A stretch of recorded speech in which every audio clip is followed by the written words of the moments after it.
बिस्मिल्लाहि मिनश्शैतानिर्रजीम बिस्मिल्लाहिर्रहमानिर्रहीम। अल्लाह के बाबरकत नाम से शुरू करते हैं जो बड़ा मेहरबान और नहायत रहम करने वाला है। यूनिक ग्रुप ऑफ इंस्टीट्यूशन की तरफ से ये ऑनलाइन लेक्चर्स अज़ीज़ तलबा व तालबात आपके लिए आपकी तालीम और तरबियत के लिए प्रोवाइड किए जा रहे हैं और मैं हूँ प्रोफेसर राजा वाजिद अली, जिनसे आप स्टैटिस्टिक्स यानी शुमारियात पढ़ते हैं। आज हम स्टैटिस्टिक्स पढ़ रहे हैं। हमारी क्लास सेकंड ईयर है।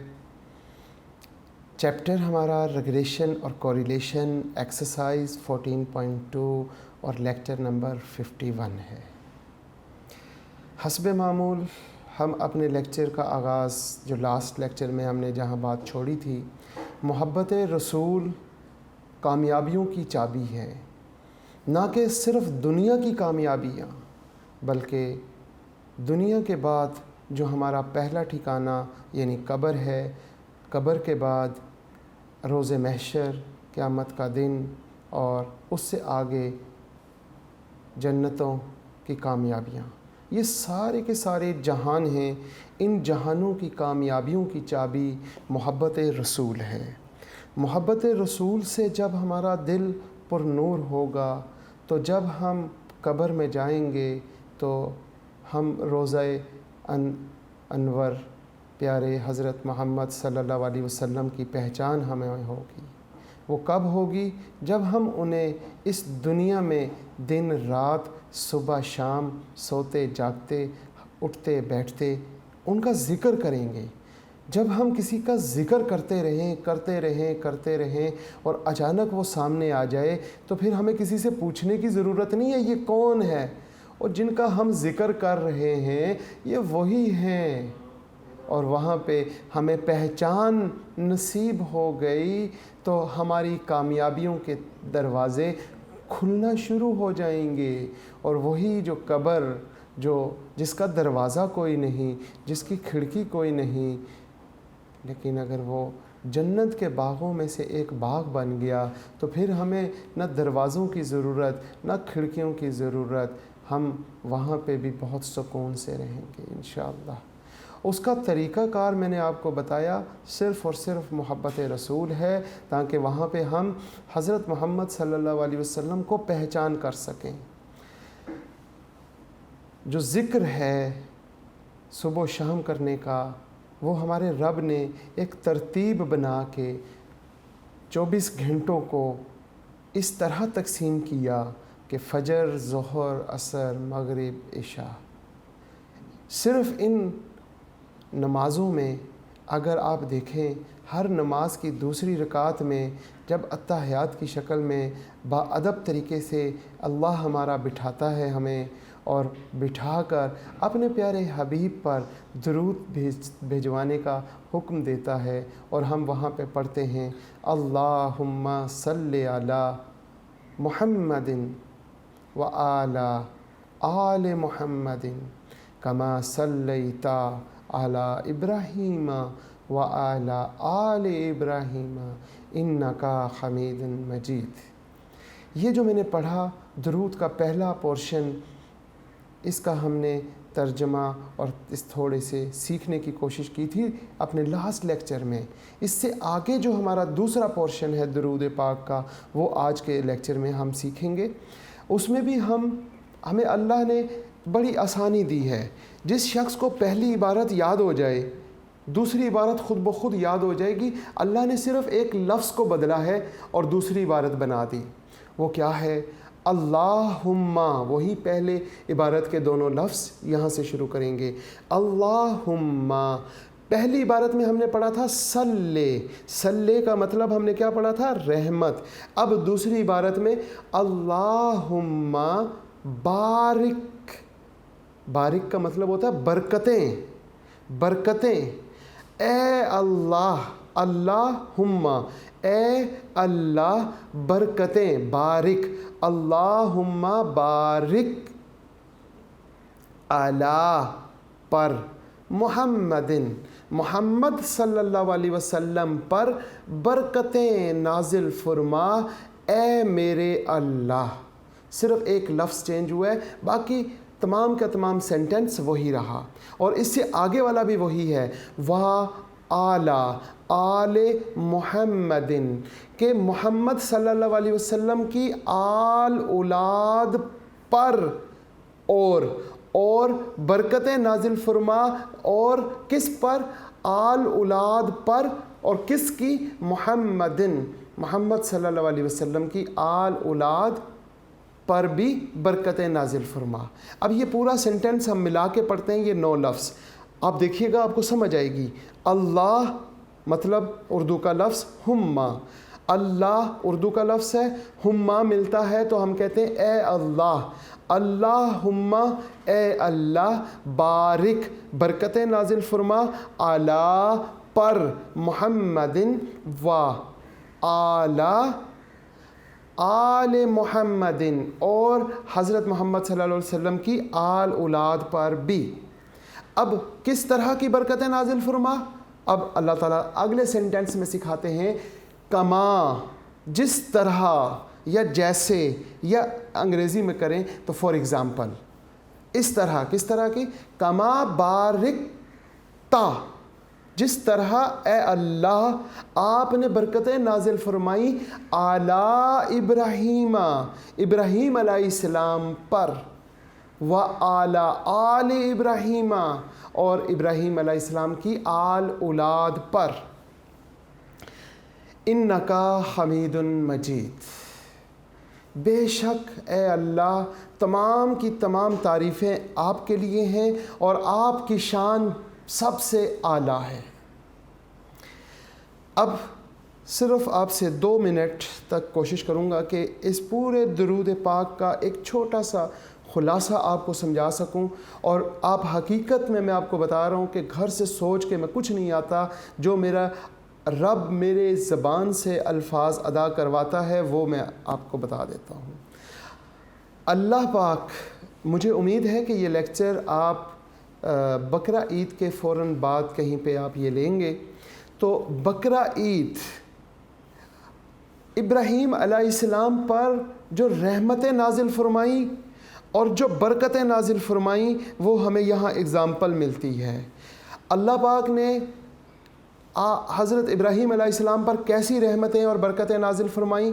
जब आग जलाई जा रही थी और इस कदर आग जला दी गई कि अब किसी शख्स की हिम्मत नहीं कि आग के करीब ले जाकर नाउज़ुबिल्लाह हज़रत इब्राहीम अलैहिस्सलाम को धक्का दिया जाए और वो आग में गिर जाएं। वो इस कदर खौफनाक आग थी कि किसी के पास इतनी हिम्मत नहीं थी कि वो करीब जाए। हज़रत इब्राहीम अलैहिस्सलाम से कहा गया कि आप ख़ुद चले जाएं, तो आपने फरमाया कि मैं क्यों जाऊं, आपने जलाना है, आप हमें फेंकें। वो ख़ुद डर रहे थे कि हम इसके करीब हुए इसकी तपिश से जल जाएंगे। फिर शैतान ने, जैसा कि हमें सुन रखा है कि वो एक गुलेल टाइप सी एक तरीक़ाकार सिखाया वहाँ पे, और वो फिर उस तरीके से उनको फेंका गया आग में। जब वो ऐसे हवा में जा रहे थे तो पानी का फ़रिश्ता और जिब्राईल अलैहिस्सलाम हाज़िर हुए, कहा कोई खिदमत, तो तारीख़ी अल्फाज और आज भी हमें वो पढ़ने चाहिए, मेरे लिए अल्लाह काफ़ी है। जब वो आग में गए पहुँचे तो अल्लाह ने ख़ुद आग डायरेक्ट, किसी का वसीला नहीं बना, आग को डायरेक्ट हुक्म दिया कि मेरे इब्राहीम के लिए ठंडी भी हो जा और सलामती वाली ठंडी हो, ये ना हो कि उन्हें ठंड लगे वहाँ पे। और फिर जब आग बुझी 40 दिन बाद, तो वहाँ पे नीचे आग की राख होने के बजाय फूलों की स्टेज थी और हज़रत इब्राहीम अलैहिस्सलाम अल्लाह का ज़िक्र फरमा रहे थे। ये रहमतें और बरकतें 80 साल की उम्र में, 90 साल की उम्र में जब बेटा पैदा हुआ तो कहा कि इनको जंगल में छोड़ दो, खुद वहाँ चले जाओ। वो चले गए अल्लाह का हुक्म मानते हुए। जब थोड़ा सा जवान हुआ, आसरा हुआ कि अब बुढ़ापे का साथी बनेगा, अल्लाह ने हुक्म दिया इस पे छुरी चला दो, कुर्बानी दो इसकी। और वो कुर्बानी देने के लिए भी पहुँच गए। इस्माईल अलैहिस्सलाम से जब उनकी वालदा ने कहा कि जो आपके वालिद कहेंगे वो मानना, वो जब वहाँ पहुँचे तो फिर उनके मानने पे जो इम्तिहान हज़रत इब्राहीम अलैहिस्सलाम को, जो इम्तिहान का पर्चा अल्लाह पाक ने दिया, वो इम्तिहान का पर्चा तब्दील करना पड़ा। वो इस कदर उनकी आजमाइश पर उनका इम्तिहान इस कदर पूरा हुआ कि छुरी इब्राहीम अलैहिस्सलाम के बेटे पर चलने के बजाय जन्नत से जानवर आया। ये रहमतें और ये बरकतें इस तरह की। इकबाल का शेर जो मैंने पहले भी सुनाया था आग के हवाले से, हो अगर ईमान इब्राहीमी पैदा आज भी, आग कर सकती है अंदाज़े गुलिस्तां पैदा आज भी। बहुत शुक्रिया। थोड़ा सा ख़ुलासा इंशाअल्लाह आगे चल के करेंगे। आज हम अपने लेक्चर का आगाज़ अपनी एक्सरसाइज 14.2 एक्सरसाइज हम कर रहे हैं और एक्सरसाइज का क्वेश्चन नंबर 2 का ए पार्ट हमने कर लिया है। अब हम बी पार्ट की तरफ जा रहे हैं। बी पार्ट में भी उसी तरह कुछ लिखा हुआ है, the simple correlation coefficient r is equal to covariance of x y over standard deviation of x standard deviation of y is given as r is equal to, अब उसने नीचे फार्मूला लिखा। फार्मूला क्या लिखा? ये है जनाब क्वेश्चन नंबर 2 और उसका B part. r is equal to summation x y minus n x bar y bar dividing by summation x square minus n और एक्स बार स्केयर। इसी तरह हम यहाँ पे लिखते हैं summation y square minus summation y, यहाँ पे एन और वाई बार का स्केयर, ये ब्रैकेट क्लोज और ये स्केयर रूट। अब इस क्वेश्चन की डिमांड है, क्यों डिमांड है? क्योंकि उसने खुद ही ये फार्मूला लिख दिया कि ये जो मेरा क्वेश्चन नंबर 2 का बी पार्ट है वो इस फार्मूले से करना है और किसी फार्मूले से नहीं करना। अगर ये फार्मूला ना लिखा होता, सिंपल लिखा होता जो टेबल के नीचे लिखा हुआ है, calculate the coefficient of correlation, बस इतना लिखा होता। ये ना लिखा होता by using the above formula, या फार्मूला ना दिया होता तो फिर आपकी मर्ज़ी है, वो जो 10 फार्मूले हैं जिस मर्ज़ी फार्मूले से क्वेश्चन सॉल्व करें और आपका क्वेश्चन सॉल्व होगा और आंसर भी इंशाल्लाह ठीक होगा। किसी भी फार्मूले से क्वेश्चन को सॉल्व करेंगे आंसर सेम रहेगा। अब हमारे पास जो क्वेश्चन में वैल्यूज़ हैं, हम क्वेश्चन को पढ़ते हैं। The following table give the demand and supply of the commodity. Supply x को रिप्रेजेंट कर रहा है और एक्स में उसने कहा कि वो 400, 200, 700 और एक्स की वैल्यूज़ दे दी उसने। इसी तरीके से उसने क्या कहा कि वाई की वैल्यूज़ दी हुई हैं 50, 60 और demand coefficient of correlation by using above formula. अब हमारे पास जो क्वेश्चन में टेबल गिवन है हम उसको देखते हैं और सॉल्व करते हैं। हमारे पास क्वेश्चन जनाब डिमांड यानी कि एक्स की वैल्यूज़ उसने दे दी। क्या दी? 400, 200, 700, फिर 100, 500, 300 और 600। वाई किसको रिप्रेजेंट कर रहा है? वाई रिप्रेजेंट कर रहा है, ये एक्स रिप्रेजेंट करता है सप्लाई को और वाई रिप्रेजेंट करता है डिमांड को।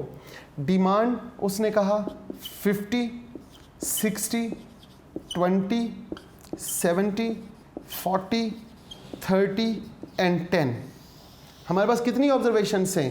1, 2, 3, 4, 5, 6, 7 ऑब्जर्वेशंस हैं।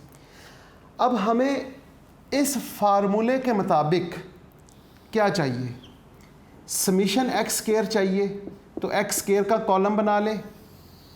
यहाँ पे देखें वाई स्केयर चाहिए तो वाई स्केयर का कॉलम बना लें और यहाँ पे हमें एक्स बार चाहिए और एक्स और वाई को मल्टीप्लाई करके उनका कॉलम बना लें।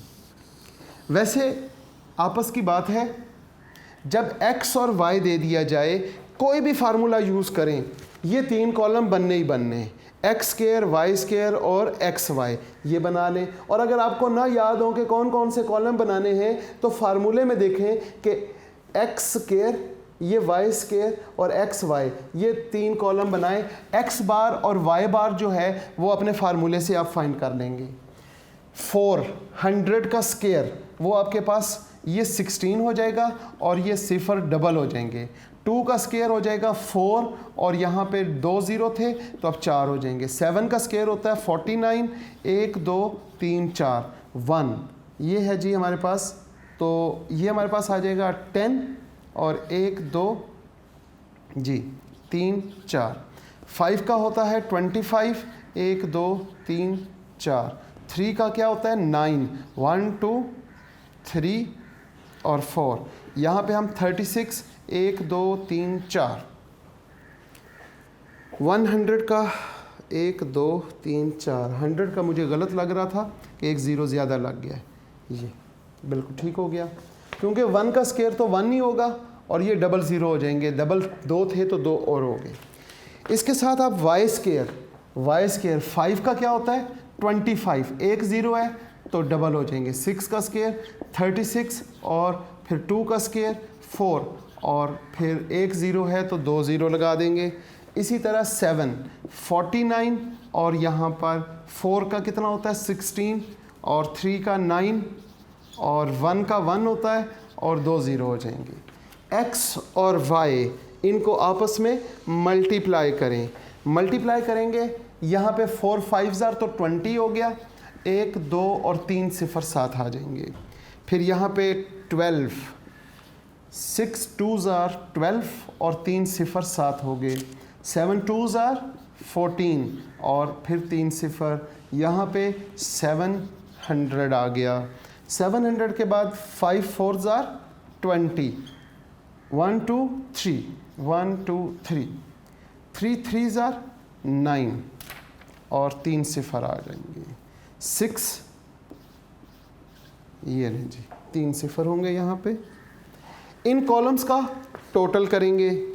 पहले कॉलम का टोटल किया तो वेरी गुड 2800 280। इसके बाद यहाँ पे तो हमने 14 लिख लिया। 1 2 3 4 5 0, 1 2 3 4 और 5 0। आगे हम देखते हैं यहाँ पे भी 14 आ गया और 3 0। इसके बाद 88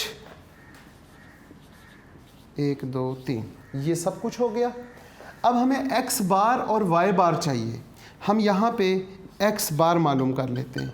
x bar is equal to summation x over n और y बार किसके बराबर होता है summation y over n। x summation x it's 2800 2800 over n कितना है 1 2 3 4 5 6 7। n हमारे पास 7 है।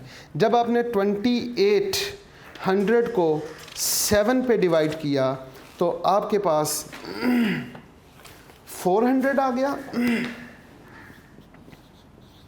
इसी तरह यहाँ पे 280 डिवाइडिंग बाय 7 तो यहाँ पे आपके पास 40 आ गया।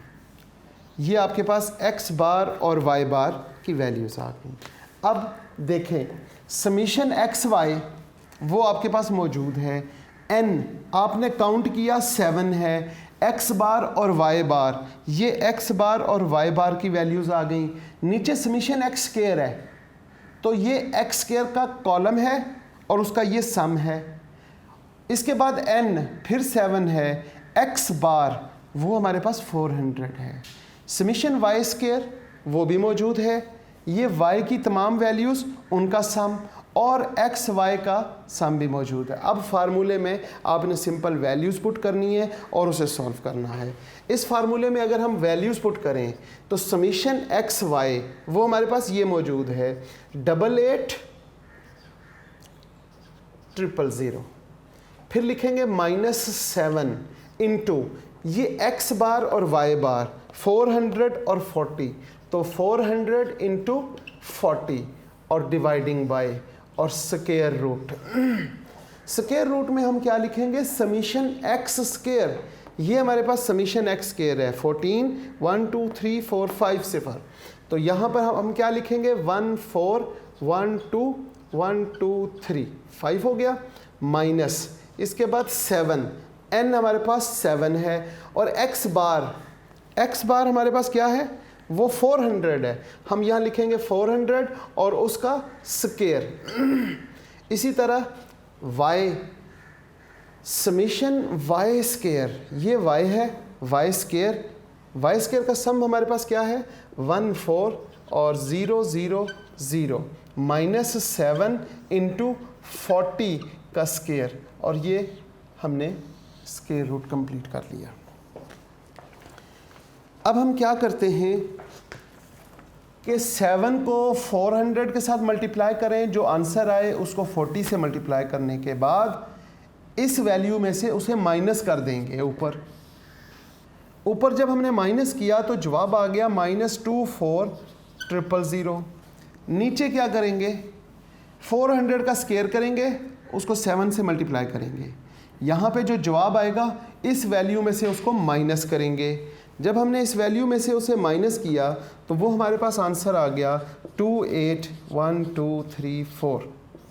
इसी तरह 40 का स्केयर करेंगे, पहले 40 का स्केयर फिर 7 से मल्टीप्लाई, जो आंसर आया इसमें से उसे माइनस करेंगे तो वो हमारे पास 2800। बेशक एक स्टेप बीच में आप कर लीजिएगा, यहाँ पे जो मैंने एक स्टेप छोड़ा है वो आप कर सकते हैं साथ, कोई ज़रूरी नहीं है कि आपने भी डायरेक्ट करना है। -2400 और 0, अब इन दोनों को हम आपस में मल्टीप्लाई कर देते हैं। इन दोनों को जब हमने आपस में मल्टीप्लाई किया तो वो आंसर आ गया 7 8 4 1 2 3 4 5 और 6 0 आ जाएंगे।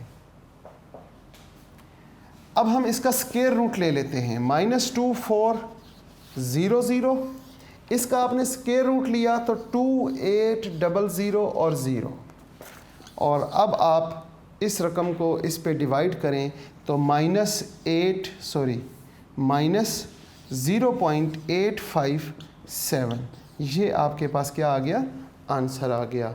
और किताब के नीचे 0.857 माइनस में यही आंसर है। आपने ये बात याद रखनी है कि ये जो आंसर है ना आपका, ये जो यहाँ पे आंसर आता है आर का जो आंसर आएगा, इट्स लाइज बिटवीन -1 टू +1, ये हमेशा -1 और +1 के दरमियान में रहेगा।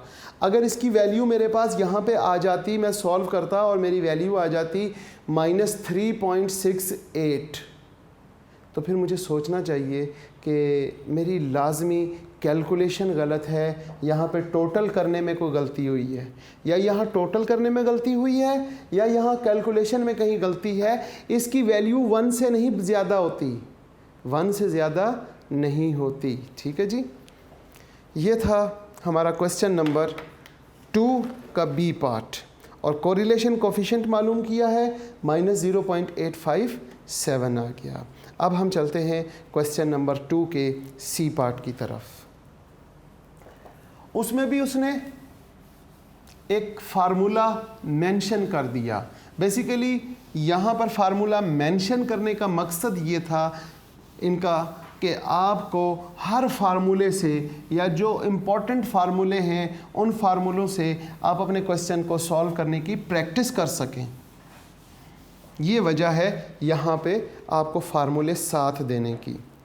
अब गौर से देखें इसका सी पार्ट, वो भी पेज नंबर 207 पर मौजूद है, और उस पेज का आखिरी सवाल है, the simple correlation coefficient r, वही formula covariance of x y dividing by standard deviation of x and standard deviation of y is given as, यानी इस फार्मूले को ड्राइव करके ये फार्मूला बनाया।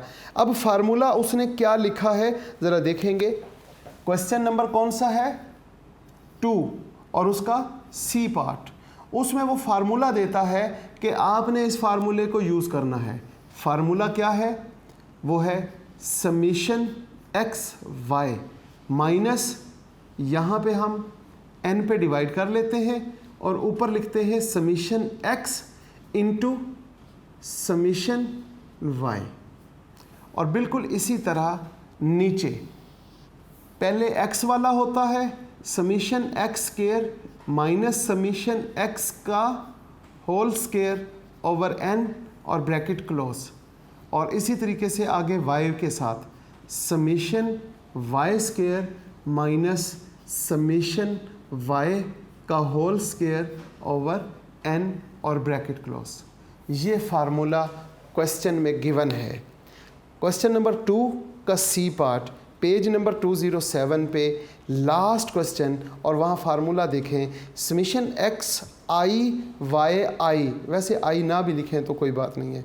समीशन एक्स वाई मैंने जैसे लिखा minus summation x into summation y over n, और ओवर डिवाइडिंग बाय क्या लिखा हुआ है summation x square minus summation x का होल स्क्वायर ओवर एन, जो यहाँ पे है, और फिर यही y के साथ।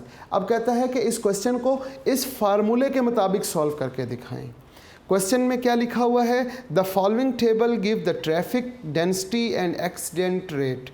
x रिप्रेजेंट कर रहा है ट्रैफिक डेंसिटी को और y रिप्रेजेंट कर रहा है एक्सीडेंट रेट को। अब हमारे पास दो वैल्यूज़ दी हुई हैं x और y की। बिल्कुल उसी तरीके से हम इस क्वेश्चन को भी सॉल्व करने के लिए सबसे पहले हम लिखेंगे x, और x की वैल्यूज़ उसने क्या दी हैं जो ट्रैफिक डेंसिटी को जाहिर कर रहा है, वो वैल्यूज़ दी हैं 30, 35, 40, 45, इसके बाद 50, फिर 60, फिर 70, फिर 80 और फिर 90। इसी तरह y किसको रिप्रेजेंट कर रहा है एक्सीडेंट रेट को, यानी यहाँ पे 2 हो गया, फिर इसके बाद हम देखते हैं 2 के बाद 4, फिर 5, उसके साथ 5, फिर 8, फिर 15, फिर 24 और 30 और 32। ये x और y की वैल्यूज़ दे दी हैं। अब आपने क्या करना है, अपने फार्मूले को देखें। आपको फार्मूले में चाहिए क्या, यहाँ पे समीशन x समीशन y, तो ये x और y तो दिए हुए, इनका सिर्फ सम करना है। और हमें क्या चाहिए समीशन x स्क्वायर, और हमें क्या चाहिए समीशन y स्क्वायर, और हमें समीशन x y। यानी कि वो जो मैंने कहा था कि आपको समझ लगे या ना लगे, आपने एक कॉलम x स्क्वायर का बनाना ही बनाना है, इसके साथ y स्क्वायर का कॉलम भी बना लें, और इसके साथ x y इस कॉलम को भी आप बना लें। और ये बनाने के बाद क्या करें, इन कॉलम्स के टोटल कर लें। जी, x की हर वैल्यू का स्क्वायर करें। x की जब आपने हर वैल्यू का स्क्वायर किया तो क्या हुआ, पहली वैल्यू का स्क्वायर किया 900 आ गया, 12225 आ गया 35 का स्क्वायर, और इसके बाद 40 का स्क्वायर किया तो 1600 आ जाएगा, फिर 2025 आ गया, फिर 2500 आ गया, 3600 आ गया, 4900 और 6400 और 8100। y की वैल्यूज़ का स्क्वायर, 2 का स्क्वायर हमारे पास 4 हो गया, 16 हो गया, 25 हो गया, ये भी 25 हो गया, 8 का स्क्वायर 64 हो गया, 225 स्क्वायर होता है 15 का, और 24 का स्क्वायर कितना है 576, और उसके बाद 30 का स्क्वायर तो आपको मालूम है 900 है, और लास्ट में 32 है, उसका स्क्वायर 1024। और लास्ट कॉलम में क्या करना है, x और y की वैल्यूज़ को मल्टीप्लाई करना है। x की वैल्यू 30 है, y की वैल्यू 2 है, इन्हें हमने मल्टीप्लाई किया तो हमारे पास आ जाएगा 60। ठीक हो गया, 3 2 6, ठीक है। आगे चलते हैं जी, हमारे पास 140, फिर हम देखते हैं 200, 225, फिर 400, फिर 900, फिर 1680, फिर 2400, 2880। जब ये कॉलम कंप्लीट हो जाए तो अब आप क्या करेंगे, इनका टोटल, x का टोटल 500, x का जब आपने सम किया तो क्या आया, x का जब आपने सम किया तो आपके पास आ गया 500, y का सम किया 125, x स्क्वायर की तमाम वैल्यूज़ का सम किया 31250 और 31250, इसके बाद y स्क्वायर किया तो क्या आया 2859, और लास्ट में 8885, ये सम आ गया। जब ये आपके पास सिर्फ सम आ जाएगा तो अब आप क्या करेंगे, डायरेक्ट फार्मूले में वैल्यूज़ पुट करेंगे, और जब आप वहाँ यहाँ पे फार्मूले में वैल्यूज़ पुट करेंगे और फिर उसके बाद आपकी कैलकुलेशन होगी, और कैलकुलेशन के बाद आपका आंसर आ जाएगा। हम देखते हैं अपने फार्मूले में वैल्यूज़ कैसे पुट करें। ये हमारा फार्मूला है, हम लिखते हैं आर, यहाँ पे डिवाइड समीशन एक्स वाई, वो ये है 888.5 minus summation x into summation y, वो हमारे पास क्या है 500 इंटू 125 ओवर n कितना है 1 2 3 4 5 6 7 8 और 9, n हमारे पास 9 है। फिर यहाँ पे हम लिखते हैं square root, square root summation x square, summation x square वो कितना है ये 31250 माइनस समीशन एक्स स्क्वायर के बाद क्या है माइनस समीशन एक्स का होल स्क्वायर। समीशन एक्स तो 500 है, हम यहाँ लिखेंगे 500 का स्क्वायर ओवर n, n हमारे पास 9 है।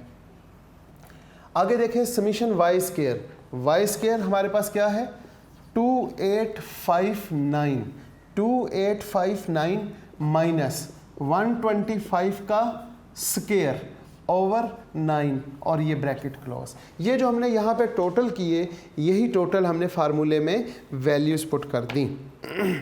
जब फार्मूले में वैल्यूज़ पुट हो गई तो अब इसको आपने सॉल्व करना है, और सॉल्व करना तो मेरा ख्याल है सब बच्चों को आता है, कैलकुलेशन आराम से आप कर सकते हैं। यहाँ पर कैसे सॉल्व करेंगे, सबसे पहले आप लिखेंगे 888.5, इन दोनों को आप आपस में मल्टीप्लाई करें तो वो आ जाएगा 62500 डिवाइडिंग बाय 9। यहाँ पे आपने अंडर रूट लिया, यहाँ पे लिखा 31250, ये 500 का स्क्वायर, 500 का स्क्वायर तो 25 10 20 और 20 ओवर 9, यहाँ पे ब्रैकेट क्लोज हो गई। इसी तरह यहाँ पे 2859 माइनस 125 का स्क्वायर वो कितना होता है 15625 ओवर 9 अंडर रूट। अब आप इसको 9 पे डिवाइड कर दें, जो डिवाइड हो रहे हैं यहाँ पे हम 888.5 माइनस 62500 को 9 पे डिवाइड करने से हमारे पास आंसर आएगा 6944.44। यहाँ पे जब आप इसकी कैलकुलेशन करेंगे तो 31250 माइनस इसको 9 पे डिवाइड करेंगे 27777.78 आ गया। बिल्कुल इसी तरह यहाँ पर 2859, इसको जब आपने 9 पे डिवाइड किया तो हमारे पास आंसर आएगा 1736.11। 111 कर लेते हैं। अब माइनस कर दें जी, इसमें से जब आपने इसे माइनस किया तो हमारे पास 1940.556 आ गया अंडर रूट। इन्हें माइनस करने से और इन्हें माइनस करके आपस में मल्टीप्लाई कर दें 3898920। अब हम इसका स्क्वायर रूट ले लेते हैं।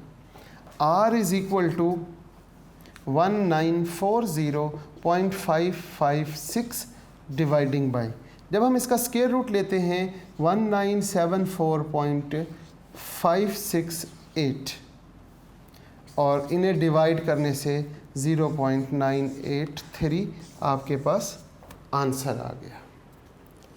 ये था हमारा क्वेश्चन नंबर 2 का ही सी पार्ट। इस क्वेश्चन में उसने आपको फार्मूला दिया हुआ है, लिहाजा इस फार्मूले से आपने इस क्वेश्चन को सॉल्व करना था। इन केस अगर यहाँ आपको फार्मूला ना दिया होता और आपसे कहा जाता कोरिलेशन कोफिशिएंट मालूम करें, तो फिर आपकी अपनी मर्ज़ी है कि आप जिस मर्ज़ी फार्मूले से सॉल्व करें। यहाँ पे कोरिलेशन कोफिशिएंट सॉल्व करते हुए ये फार्मूले में वैल्यूज़ पुट की हैं और ये वैल्यूज़ आप देखें, बहुत ज़्यादा वैल्यूज़ फार्मूले में पुट करने के बाद, इनको सॉल्व करने के बाद हमारे पास आंसर आया है। अगर आप चाहते हैं कि आपकी यहाँ पे कैलकुलेशन जो बहुत बड़ी बड़ी हैं और बहुत ही ज़्यादा और कॉम्प्लिकेटिव हैं और जिसमें गलती के चांसेस ज़्यादा होते हैं, इससे बचने के लिए इनको टुकड़ों में हल कर लेते हैं। यानी कि मैं इस फार्मूले को फॉलो नहीं करूँगा क्योंकि क्वेश्चन में दिया ही नहीं हुआ। हम सपोज़ करते हैं कि क्वेश्चन में कोई फार्मूला हमारे पास गिवन नहीं है, हमारे पास सिंपल x और y इनकी वैल्यूज़ गिवन है, ये x और y की वैल्यूज़ गिवन है। ये सारा हमने काम करना ही करना है। हर फार्मूले के लिए हमें ये सारे सम चाहिए। अब जो हम कोरिलेशन में एक काम करते हैं कि इतना लंबा चौड़ा फार्मूला लिखा, उसमें वैल्यूज़ पुट की, फिर हम कोशिश करते हैं कि हम डायरेक्ट ही कैलकुलेटर से सॉल्व कर लें। और बाय चांस हम एंड्रॉयड मोबाइल तो बहुत अच्छा यूज़ करते हैं, लेकिन मेरे बच्चे जो हैं स्टैटिस्टिक्स के बच्चे, वो कैलकुलेटर नहीं सही तरीके से यूज़ कर पाते। कैलकुलेटर के अंदर जो उसकी अपनी कमांड्स हैं वो उनको पता ही नहीं है कि वो यहाँ पे x और y की वैल्यूज़ कैलकुलेटर को प्रोवाइड करें। कैलकुलेटर ये सारे टोटल खुद निकाल के आपको देगा, सिर्फ आपने एक बटन क्लिक करना है।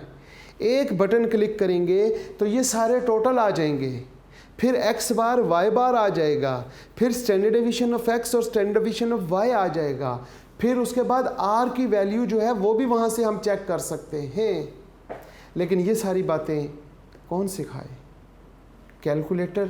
अब जब मैं यहाँ पे पढ़ा रहा हूँ तो मैं समझता हूँ और मेरी ये एक्सपेक्टेशन है, स्टैटिस्टिक्स नाम ही एक्सपेक्टेशन का है, अंदाज़ा लगाना कल क्या होने वाला है, 10 साल बाद कंडीशन क्या होने वाली है, इस चीज़ का नाम स्टैटिस्टिक्स है।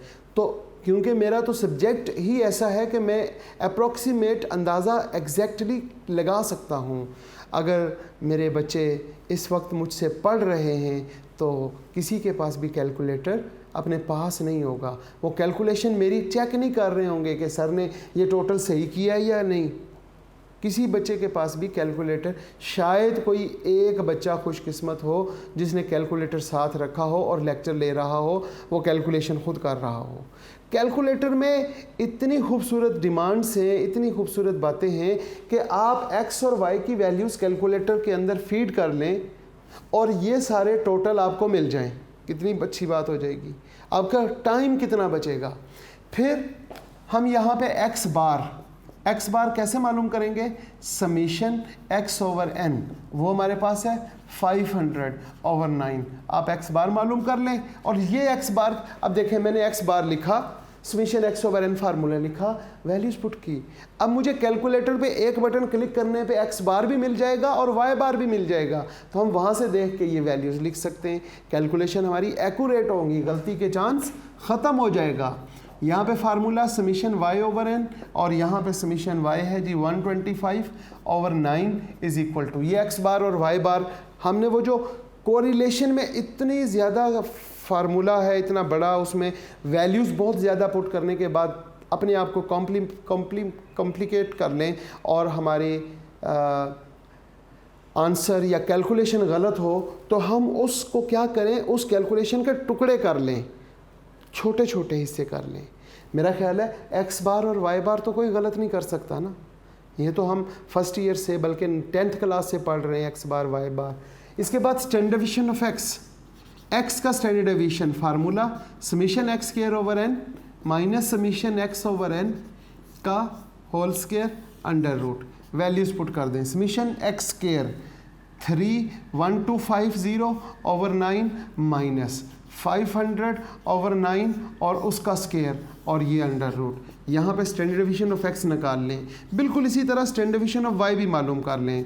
Summation y square over n minus summation y over n का होल स्क्वायर और अंडर रूट। इसमें भी वैल्यूज़ पुट कर देते हैं। समीशन y स्क्वायर, यहाँ पे ये y स्क्वायर है माय डियर, 2859/9 माइनस 125/9 9 और इसका स्क्वायर और अंडर रूट। अब हमने कोरिलेशन कोफिशिएंट मालूम करने के लिए ये 4 चीज़ें मालूम की। हमने कैलकुलेशन को तोड़ दिया और तोड़ने के बाद हमने उनको छोटे छोटे हिस्सों में कर लिया। अब कोरिलेशन कोफिशिएंट का फार्मूला क्या लगा सकते हैं, ज़रा आसान हो जाएगा। R is equal to summation x y minus n x bar y bar dividing by n standard deviation of x standard deviation of y. अब जो कोरिलेशन कोफिशिएंट का एक लंबा चौड़ा फार्मूला था उसमें बड़ी बड़ी वैल्यूज़ पुट करके अपने आप को परेशान किया और फिर हम उसकी कैलकुलेशन करते हुए डायरेक्ट कैलकुलेटर हमें यूज़ नहीं करना आएगा तो फिर हम क्या करेंगे कि गलत हो जाएगा काम। हमने अपने क्वेश्चन को छोटे छोटे हिस्सों में तकसीम किया, फिर इनकी वैल्यूज़ को वहाँ पुट करके मल्टीप्लाई डिवाइड और माइनस करेंगे और फिर कोरिलेशन कोफिशिएंट का आंसर दोबारा से 0.983 आ जाएगा। बहुत शुक्रिया। आज का लेक्चर हम यहीं पे इख्तिताम करते हैं इस दुआ के साथ कि अज़ीज़ तुलबा व तालबात आप जहाँ पे रहें खुश रहें, सलामत रहें, सेहत वाली ज़िंदगी और ईमान वाली ज़िंदगी अल्लाह पाक आपको अता करे, आपके वालदैन का साया ता क़यामत कायम रखे और अल्लाह पाक आपको वालदैन और उस्तादज़ा की इताअत और फरमाबरदारी की तौफ़ीक अता फ़रमाए और वक्त आखिर कलमा तैयब ला इलाहा इल्लल्लाह मुहम्मदुर रसूलुल्लाह जारी फरमा दे ताकि ख़ात्मा भी ईमान के साथ हो सके। आमीन। शुक्रिया। अल्लाह हाफ़िज़।